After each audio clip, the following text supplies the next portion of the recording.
One rather nice thing about being me is that people from all around the world send me stuff. And today, in this video, which has been sponsored by no one, I shall be tackling this. It's a puzzle box sent to me by Henk de Weerd of the Netherlands. And I've, as you can see, not opened the box at all, which he sent me some months ago. Sorry, a bit of a delay. And I'm going to open it in front of you, and so you can tell that I'm not cheating. And I've got here a cooker timer, which I'm going to leave in shot as soon as I start working on the puzzle. I'll let it go. So I'm taking a bit of a risk, I feel, here, because I know from the comments that I get on my videos that there are some of you who think that I'm quite clever. If I am quite clever, then one thing I could do is just never take the risk of doing anything that requires intelligence, like opening a puzzle box, because you know, my reputation can only go down if you think I'm very clever. But if I'm going to go through life never taking a risk, well, where's the fun in that? So anyway, so thank you very much, Henk. I accept your challenge. Now, a certain amount of editing is going to occur, obviously. Please don't assume that every cut means that I've cheated and moved the clock. So inside here, quite a large wooden box, and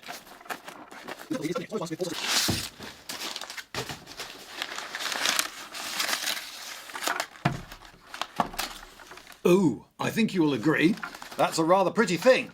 And it comes with a note that says, if you read this, my puzzle finally managed to reach you. The main objective of this puzzle is to find my monogram, which is carved somewhere in the wood. You'll know when you find it. The conditions are nothing too special. 1, don't use tools other than those provided along the way. Presumably they're in the box itself. 2, don't use excessive force. While the thing can be handled with a bit of force, when things don't want to move, that usually means that you can break something. Okay, so no force and no tools other than those provided by it. Now, to start, I'll just leave you to it. Should you like a hint, you know how to reach me, although I'm fairly certain you'll be able to figure this one out, oh lordy, without my help. No pressure. Other than that, you can take your time with this. I won't need this thing anytime soon. Kind regards and good luck, Henk. Okay, Henk. So what have we got? We've got wooden corner sections which meet each other at 45 degrees on the top. Ooh, that's not a sound I was expecting. There's something soft and crumbly, little bits of grit and all sorts. Okay, so these bits here are raised off the deck, and my guess is that if I fiddle about, I'll find something that moves. So let's just try tweaking all the various bits. Aha! All right, that bit is not attached to that bit, I see. And these bits are not attached to each other either.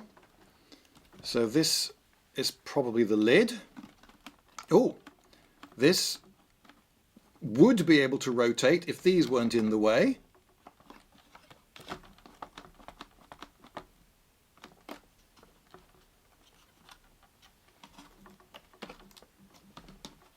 And none of those comes off.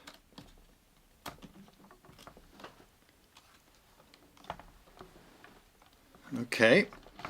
The fact that all the faces look the same is part of the challenge. Ah, this one also has a bit of rotation in it.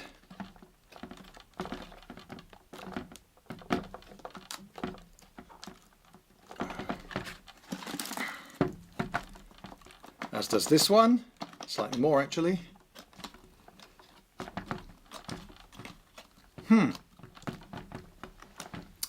I think it's probably a good time to mention that other people send me stuff as well. For example, I got a lovely deer skin from Simon Lee, which is adorning the floor somewhere in my house. And all the way from Australia, Dean Bartle sent me this. Can you see? It's a rendition of a scene from the film Dread in wood. and so that'll go up on the wall somewhere. It's not the first thing he's sent me, actually. He's responsible for the rather nice ships that some of you will have noticed on my corkboard over there. Here we have The Bard's Tale of Golka, which is a beautifully bound, I have to say, it feels really nice book, with many hundreds of pages and many fancy illustrations on glossy paper. When will I get around to reading this book, which was sent to me by its author, Paul Talon? I don't know, Paul, sorry. People send me books, and I buy books quite a lot, and I've got now rather, in recent years I've been acquiring books noticeably faster than I've been reading them, and this is a problem. But you know, it's on the pile, so thank you very much for sending me that. And some of you may be saying to yourselves, my word, what a magnificent jumper you are wearing there, Lloyd. Well, yes, I am, although I will have to take it off quite soon because it is a swelteringly hot day today and I'm overheating already. But I had to show it off. I mean, just look at it. Look at the lovely colours. And this was not just sent to me, but actually knitted by one Sandy Higgins. Not only did she knitted it to her own design, and if you want to knit your a sweater to this design, you can get in touch with her. I'll put some links in the Demberley Flatch. She has a group called Vintage Stitches, and they make that one. Okay, that one doesn't move. Vintage Stitches, and they make reproduction knitwear for World War II reenactors and film and television and that sort of thing. I'm going to have to take it off because I really am overheating. But I do appreciate that. Thank you so much, Sandy. And you and your various retired maths teacher friends who knit for Vintage Stitches are doing a fine job. And you will see that sweater, that jumper. Apparently a sweater is an Americanism in future videos, I'm sure. Right.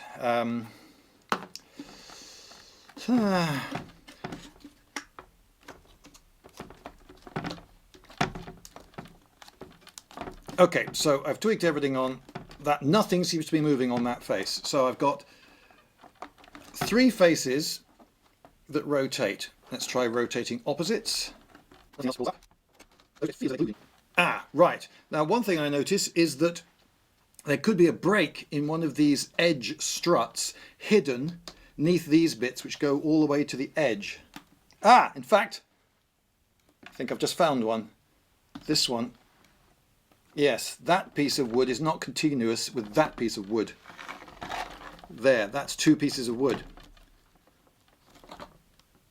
that obstinately refuse to move relative to each other at the moment. Now then, I've just turned it.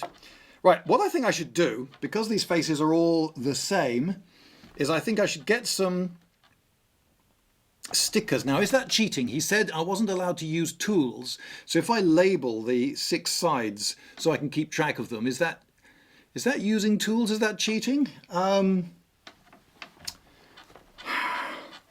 Maybe it is cheating. Well, I got a feeling I'm going to need to do it though. Oh, maybe I should pull at all these pins. Oh, are wrecking the lovely polish on my table. Right. Okay. I didn't start the clock. Would you believe it? I didn't start the clock. How ridiculous. Oh, I've only been going for a few minutes. I don't feel too bad.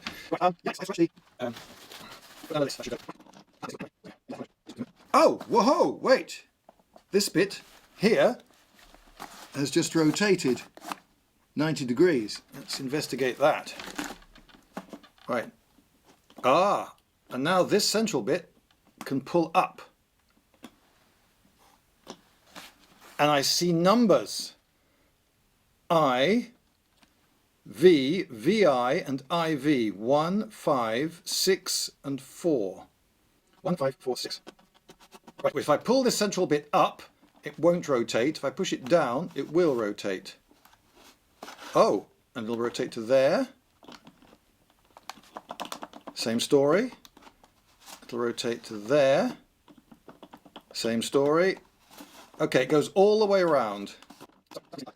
So the numbers were hidden beneath these curving bits.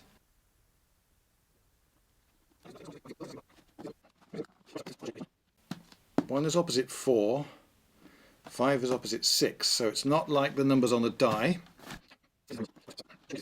These edge pieces actually, oh, okay, that bit there clearly disengages there, but it seems to be moving the whole edge, not just this end bit. The unmoving face seems to be the one opposite the lid. That the orientation of what's in there might be significant. Oh! Oh! Okay, now I've got 2, 6, 3, 5. I've got these two on adjoining faces now.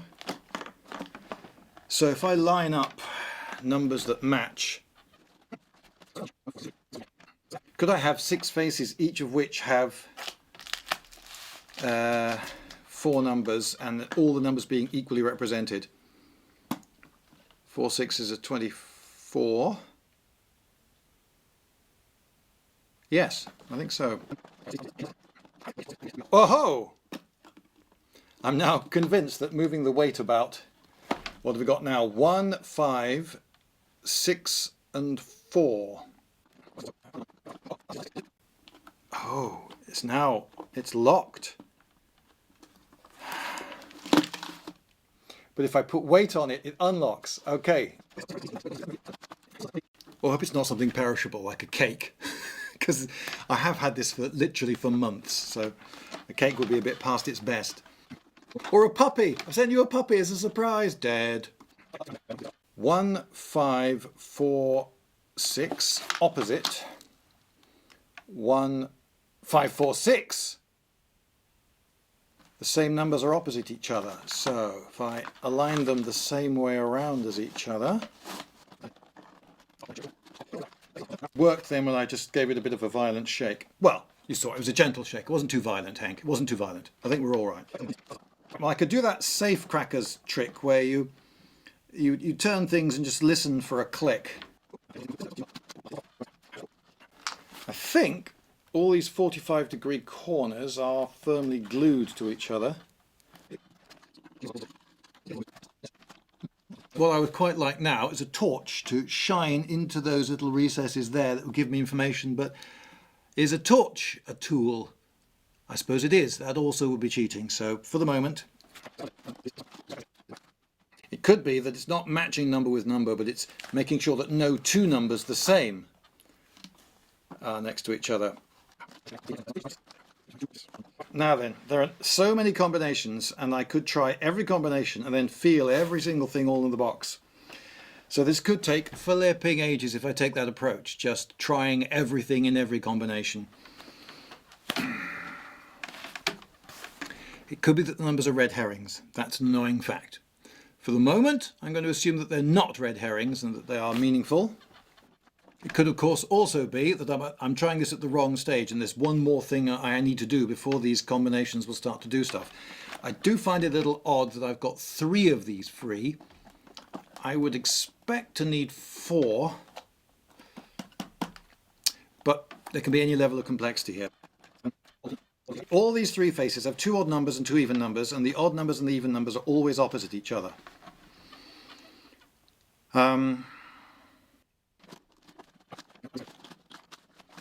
I've decided that I am going to label the sides and that this doesn't count as cheating.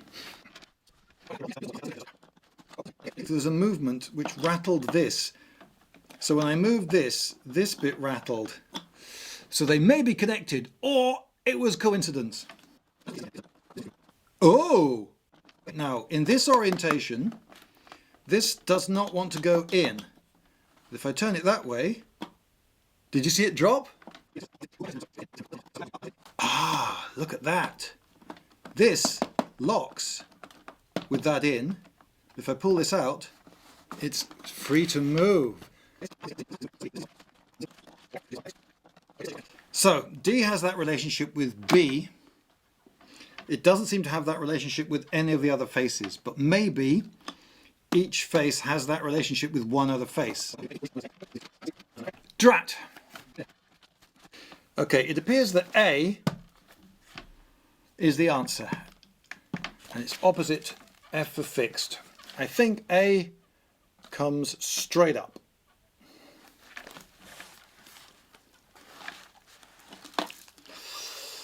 Which makes perfect sense if I can get C to turn. Because then I'll have locks on 4 sides, each of which could affect this moving in this direction. Makes sense. So I have to get C to move. D definitely every single time gets released by the weight on it. So it could be that the mechanisms for release for every face are different.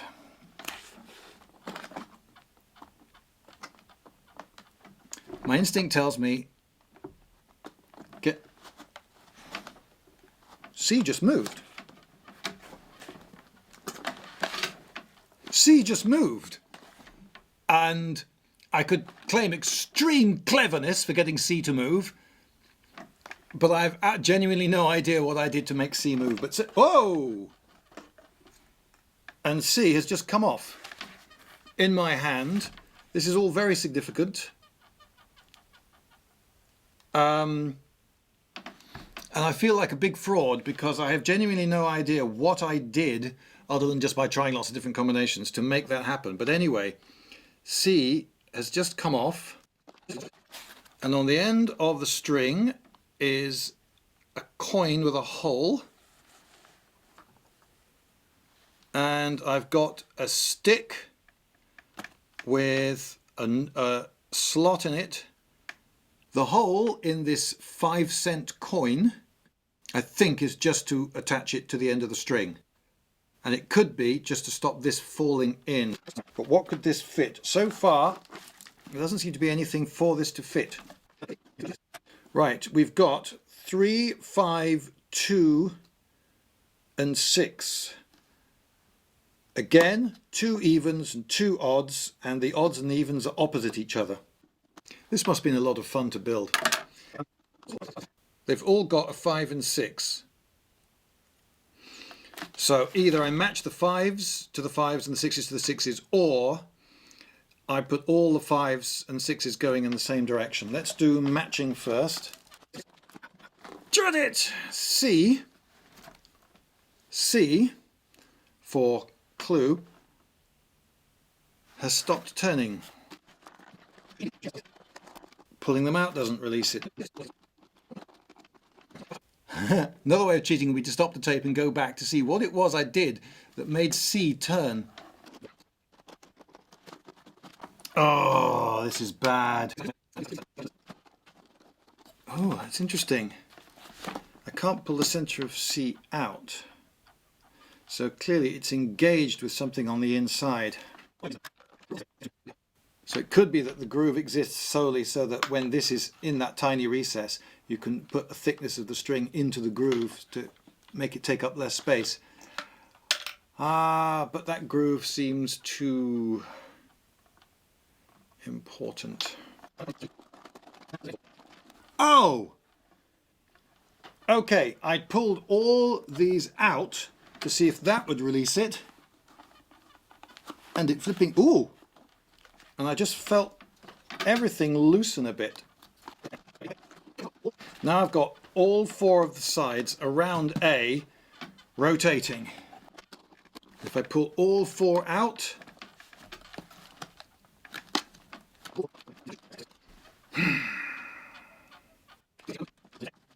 okay, so let's have all the 5s in the same direction.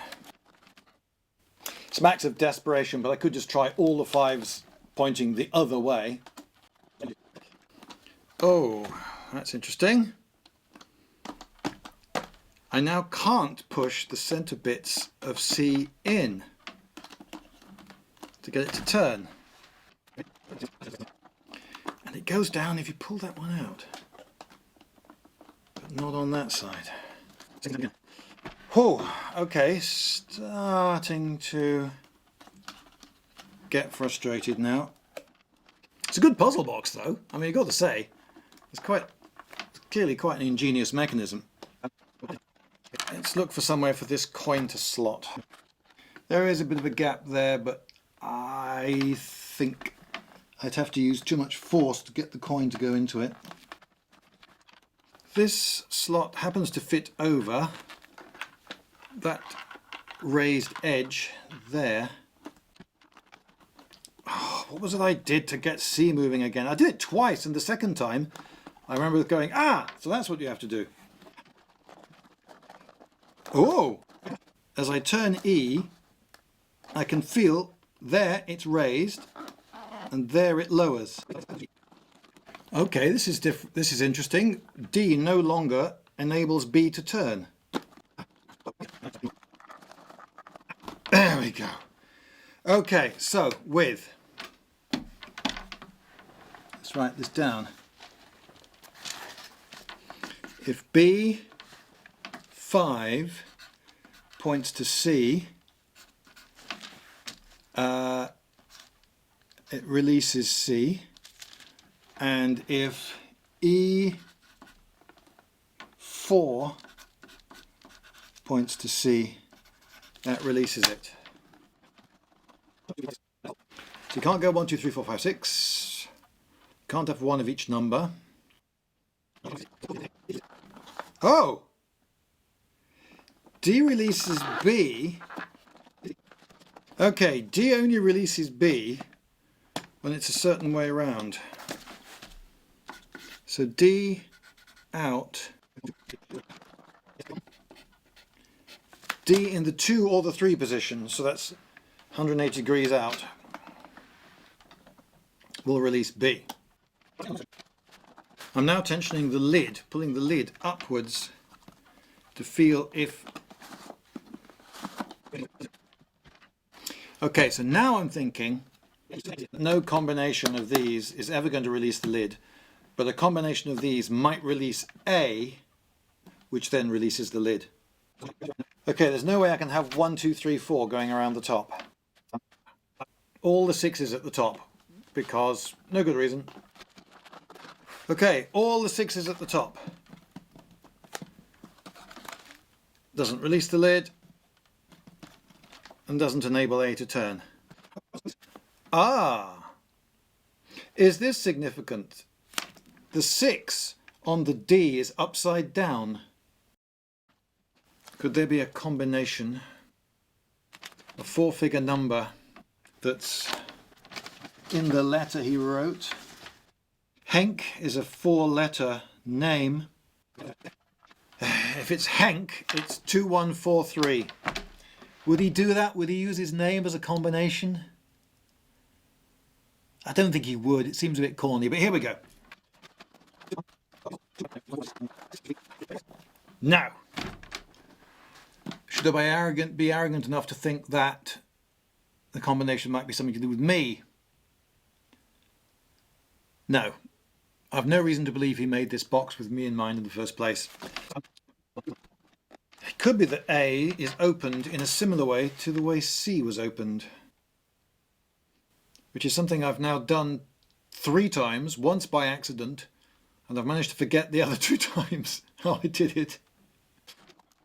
And it's just occurred to me that this is perhaps a tool. The D has to be upside down, and the 6 on the D is upside down. Is that a clue to its upside down and 6? And C's jammed again. But to unjam B, you've got to unjam D. All the 6s at the top.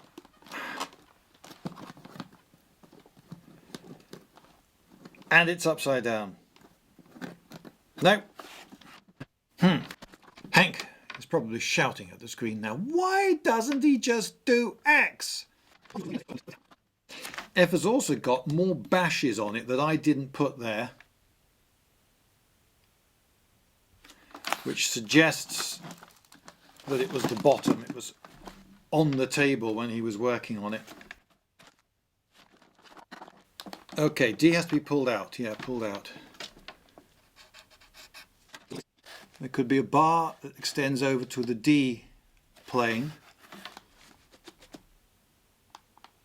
and hits a bar which is attached to that, and then you pull that bar out of the way, freeing this.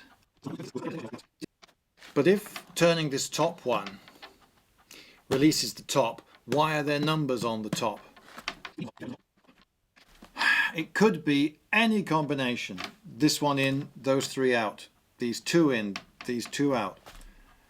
But just going through endless combinations.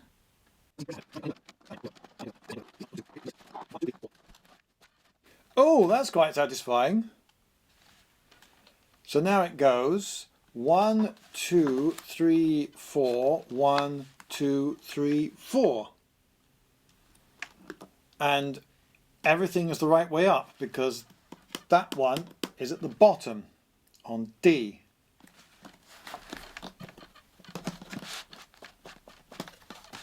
But it doesn't open the top.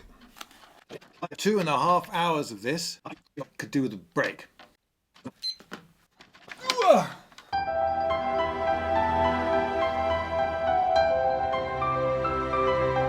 And now I'm back. That was a longer break than anticipated, and it's still really amazingly hot and clammy today. Now I've had one thought during the break, which was that that one dial label of a number that is the other way up, which is that one on D, IV looks a bit like an N if you think about it, so that could be a bit like north. It's an idea.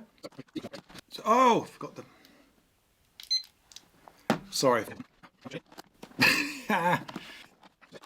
Right, so now I've got 6 to 5 to 6 to 5 going, but all in the opposite direction.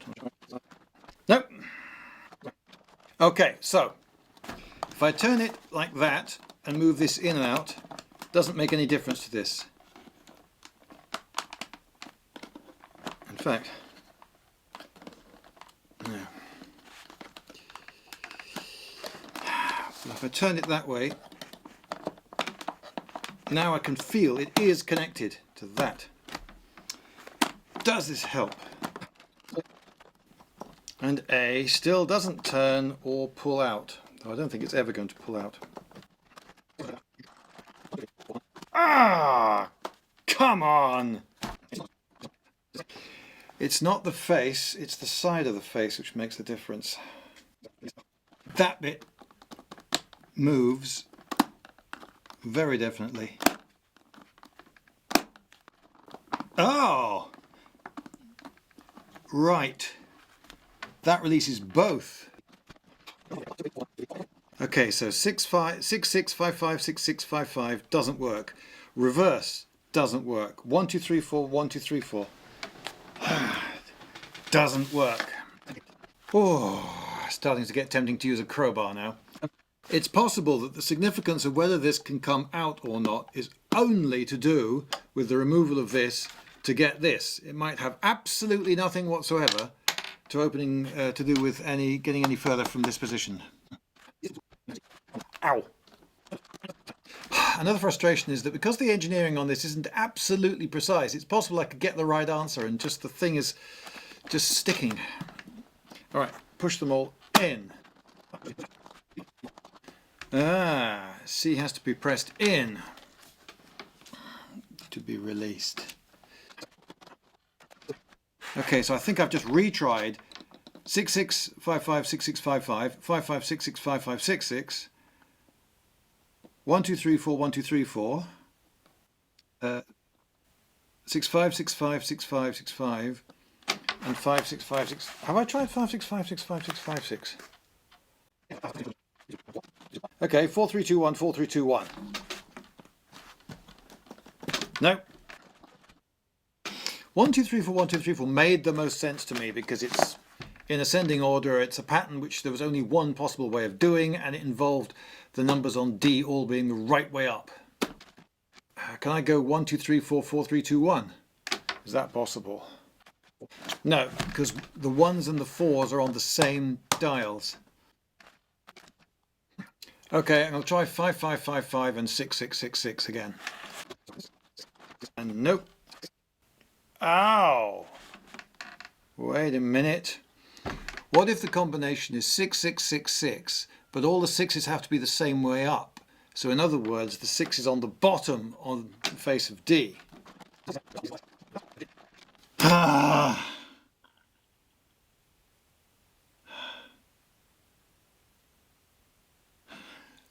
5555? 5.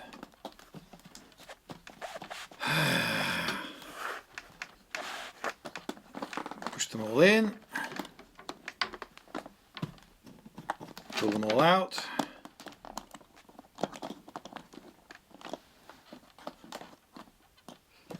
Yes! Yes! Okay. So what have we got? We've got 1, 2, 3 and 4. So on A we have 1, 2 and then 4, 3. So the 2's opposite the 3, the 1's opposite the 4. It doesn't open. I turn it. It doesn't open. I turn it. It doesn't open. I turn it. It doesn't open. Okay, so presumably I now have to have another combination where these 4 numbers match 4 numbers here and here. 1 to the 1, a 3 to the 3, a 4 to the 4 and a 2 to the 2. Ooh! Ah! As I push that in, this rocks here. I should always move C first, right.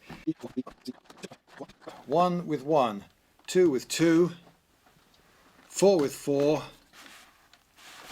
3 with 3.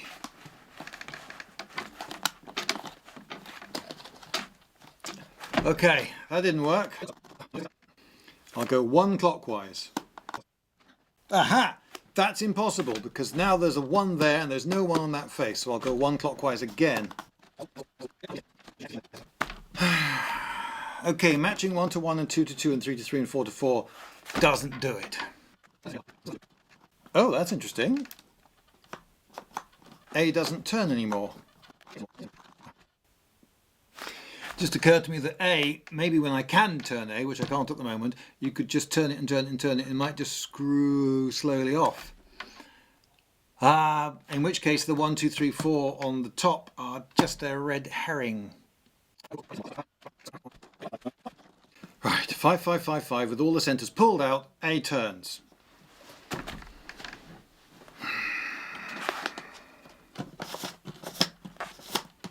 Will it just screw off? Going round and round and round and round. No. Okay, save cracker. I now put tension.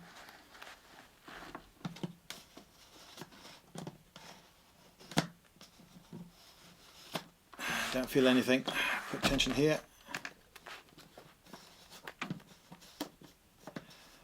I don't feel that A is holding the lid on. This dial is what's holding this lid on.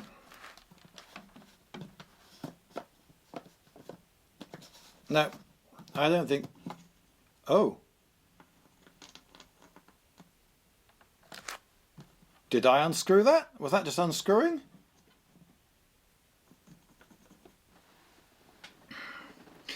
Okay, what have we got? So we've got a piece with 3 prongs sticking out. And there are 3 slots there. So this would only ever pull out in that position, not that or that or any other. It would only ever pull out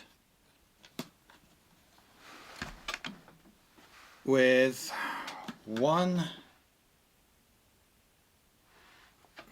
I don't know, in this orientation. How was I supposed to guess that orientation? I don't know. So,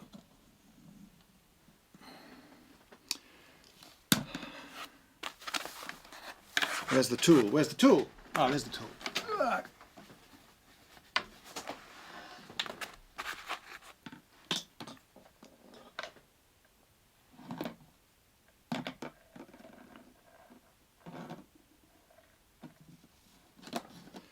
Okay. That Fits on that end of the tool. That goes in the slot on the tool, enabling me to push this into the hole. This coin will stop it falling all the way through. So it's probably safe to push this in. I will be able to get it back.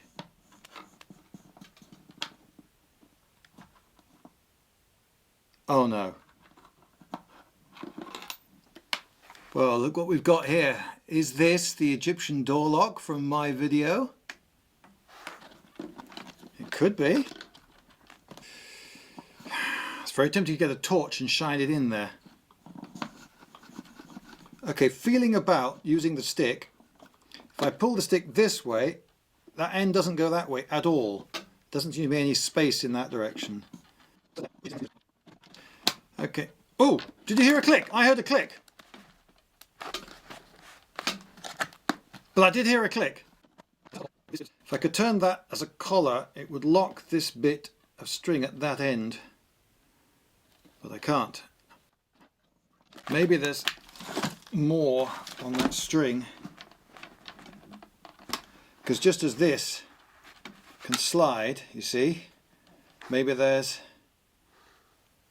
another one that slides, and maybe this rod can be made a greater length with a few extenters on it. Seems not. So now when I pull on that end, it will become a lever. No, it hasn't freed F, but you never know. Oh, whoa, whoa, whoa, whoa, whoa. These center bits are not just fillers. 3 out of 4 of them lift up easily. That one doesn't. It could be that it's just stuck. Maybe I have to use this to push it from the other side. Ha! Yes! But this top feels every bit as solid as it was before. So I now think that the numbers on this were indeed a red herring. Oh! But wait! As I do that, that one moves.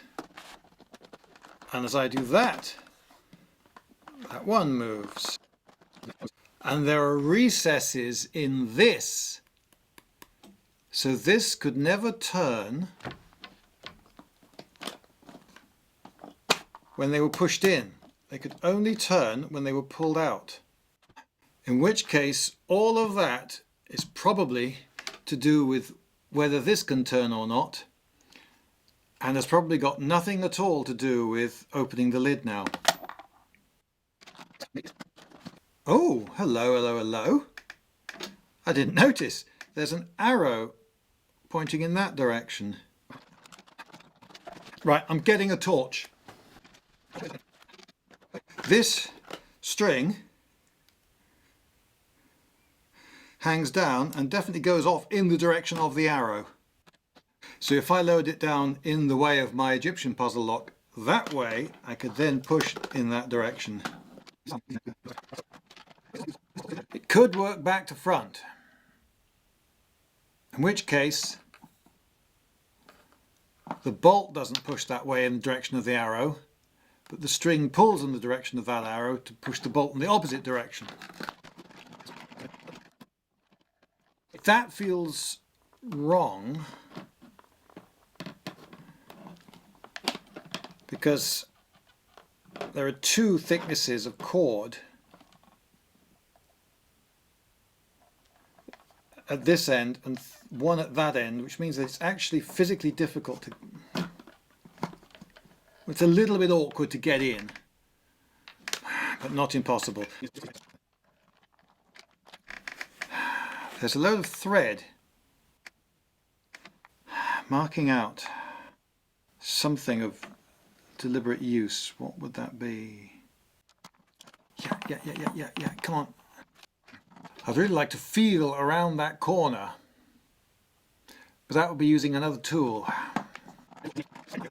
These cords don't run freely enough through the thing so that I can then let out a bit of slack and have the peg run,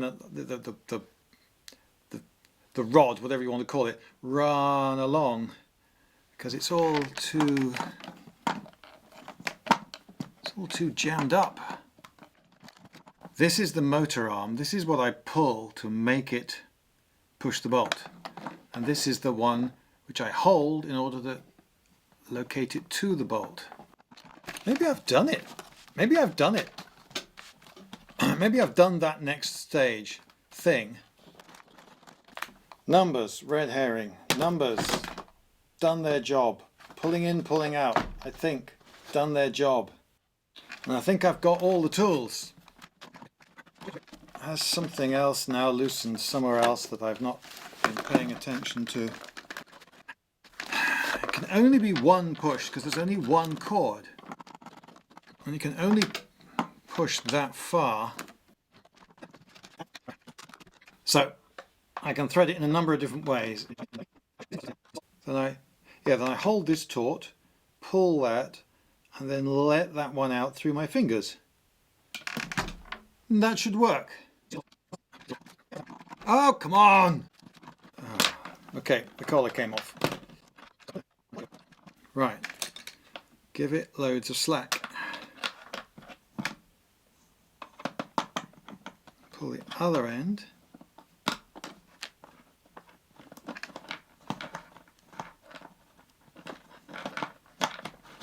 Aha! Oh, hey! Oh, and I've done it. Oh, wow. What a complicated mechanism in there. Look at that. Holy flip. Right, so there's a sprung. Okay. Well, there's quite a lot of biscuit in here, and much of it is loose.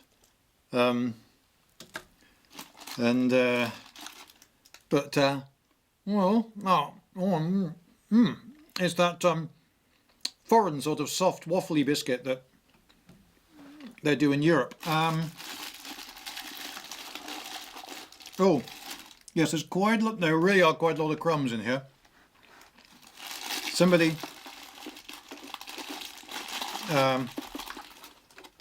radically overestimated the strength of that packet, I think. Oh dear. Wow. I have flipping done it. Right, well, thank you, Henk. That was a really good puzzle. And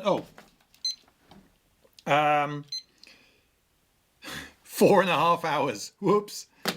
4.5 hours. And in fact, that's a slight underestimate, isn't it? Although, I mean, I was trying to film it and talk to the camera at the same time, so I have 4.5 hours.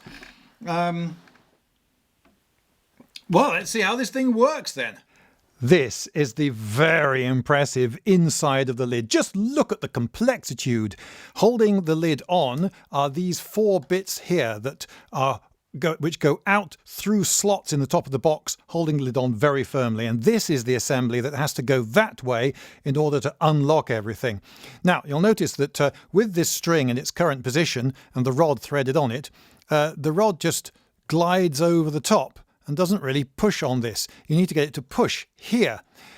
So first you have to pull on this string here, the one with the little thread marker, until you see that marker on the outside of the box. You pull, this has got a spring in it, and you pull against that spring until the knot will eventually engage with that slot there and hold it up. Now when you thread it, this has to be threaded on with lots of slack, and then you take up the slack, gradually realigning it until it pushes there, and it pushes, watch this, come, and all 4 of these come in and out. Look at that. Look at that wonderful mechanism. Isn't that amazing? And you can see how it's working here. There's a curving bit of wood there which fits onto the inside of another curving bit of wood, and they rotate relative to each other. That is such an amazing mechanism. And you'll notice that there are little hooks here which would have engaged with these hooks there, preventing these from going in and thus opening the box. There was, in fact, another level of complexity that he decided to do without. And I'm rather glad he did, frankly. Now also around the edges are these 4 pieces, and each of them goes in and out, and each of them moves a little end of a lever here, and the purpose of that is on the other side. So as they go in and out, these bits here move. And here we see the inside of the A dial with its 4 recesses that those levers engaged with, preventing the A dial from turning unless everything were pushed into the in position. But there's a little bit more to it, because can you see the A dial has also got these 3 projecting lugs, but not one on this side. And here on the top you can see the reason for it. There are 3 slots, but that side doesn't have a slot. So only when the A dial was rotated to engage with all 3 of those slots could it be pulled up, if you had the presence of mind to try pulling it up at that particular moment. And here we have the inside of the beast. Just as I suspected, that face there had a dummy dial on the outside. You see there's no mechanism, plenty of crumbs but no mechanism, and you can see that the dials all have these rather complicated mechanisms. This is the D mechanism, which is the one which, if you remember, only turned if it was on the bottom. I thought that the weight of whatever was inside here, those biscuits, pressing on a plate was having the effect, but no, actually the gravity system uses these little cunning levers. I'll show you that in a moment. What I've not found, however, is the monogram, which supposedly is what I'm looking for. I've looked and looked and looked for it. Is it very, very small? Is it so big I can't see it? Haven't found it yet. It occurs to me that it could be on the underside of one of these struts, but in order to see that I would need a mirror on a stick, like a dental mirror, and that would be another tool, which is cheating, isn't it? The string, incidentally, was just there to anchor the biscuits and plays no part in the mechanism. Do you see this one here is snapped, and they used to be in this corner, and these are the mechanisms by which each of these dials influences the other dials. So in order to turn this one, I had to have this one turn to the correct position. In order to turn this one, I had to have that one turn to the correct position, and so forth. But this one would have influenced this one as well. But, well, it didn't. I did know how to use this, so that wouldn't have made things massively more difficult, but it would have made things more difficult. Here we have the inside of the D dial. Sorry about all the crumbs. Now I thought that the weight of whatever was inside had to press down on a plate and that was what was working it. But in fact, there are 4 of these very, very simple pivoting mechanisms. You see there's a pivot and one side of the piece of wood is much heavier than the other, and so they just naturally flop down like that. And the thin inside bit engages with a wheel at the bottom. I'll try to show you how that works. Because this bit is flipped the way it is, this disc at the bottom can rotate freely. You see the slot goes right past it. But if the slot is lined up with it like that, and then this is not upside down, then that will fall into the slot like that, and the dial won't turn. Cunning. Note too that 1/4 is cut away from the 3/4, and in certain orientations only one part of this will move, and so only when the dial is at certain orientations can you pull the centre of the dial out, which is necessary for releasing the lid. And here we have the E dial, and again it has the 2-part top, so sometimes it's oriented such that one half can go in and out, and sometimes they're caught like here and it can't go in and out. And if this can't go in and out, then this can't go up and down, which means that this bit here, which engages with the lid, can't move. And you'll see that this lever here goes up and it goes around the corner and either enables or prevents the dial around the corner from moving. This is fiendish. I have searched and searched again for a monogram, and so far the only thing I've found even faintly resembling one is just this single line carved into the wood, the letter said. Is that a monogram carved into the wood, or is that just a scratch?